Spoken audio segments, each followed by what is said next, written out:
আজকে চলে এসেছি একটা ভাইরাল আচারের রেসিপি নিয়ে, একদম তেল ছাড়া। আর এই আচার দিয়ে রুটি পরোটা খেতে তো দারুণ লাগে। চলো এই আমের সিজনে একবার এই আচারটা বানিয়ে নেওয়া যাক। আচারটা বানানোর জন্য এখানে কিছু পরিমাণ কাঁচা আম নিয়েছি, আর আমগুলোর প্রথমে খুব ভালো করে পরিষ্কার করে ধুয়ে নিয়েছি। আর এই আমের খোলাগুলোকে ভালো মতোভাবে ছাড়িয়ে নেব। আমের খোলাগুলো ছাড়িয়ে আমটাকে কিন্তু এখানে আমি কাটবো না, এটাকে খুব ভালো করে গ্রেটারের সাহায্যে গ্রেট করে নেব।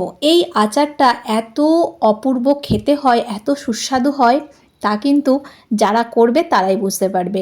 আর এই দেখো, এইভাবে আমি আচারটাকে গ্রেটারের সাহায্যে গ্রেট করে নিচ্ছি। এখানে মিক্সিতে কিন্তু করা যাবে না, কারণ মিক্সিতে করার থেকে এইভাবে গ্রেট করে নিলেই এটা একটু বেশি ভালো লাগবে।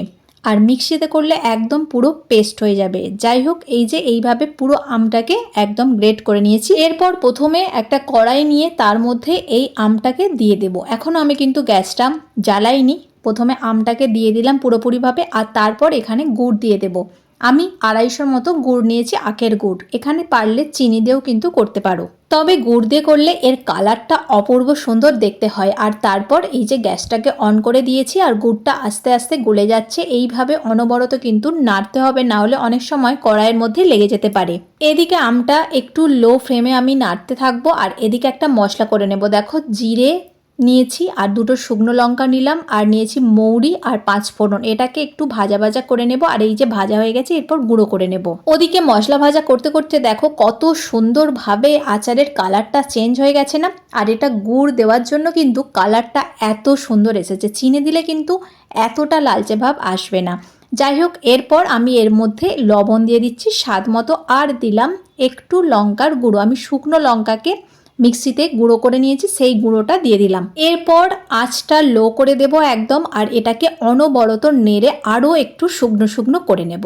এই যে দেখো, একদম কিন্তু আমাদের আচার প্রায় হয়েই এসেছে। এই যে এই পর্যায়ে আমি যে গুঁড়ো মশলাটা করেছিলাম তার কিছুটা, অতটা লাগেনি, হাফটার মতো এতে দিয়ে দিলাম। এই মশলাটা দেওয়ার পরে আমি 2-3 মিনিটের মতো জাস্ট একটু নেড়ে নিয়েছি, আর এতেই কিন্তু আমাদের আচার একদম রেডি হয়ে গেছে। এই যে এই আমের আচারটা এইভাবে একটা পাত্রের মধ্যে ঢেলে নেব, আর এটা কিন্তু সারা বছর সংরক্ষণ করে রুটি পরোটা দিয়ে খেতেও দারুণ লাগে। আর মাঝে মাঝে একটু রোদে দিলে আচারটা খুবই ভালো থাকবে।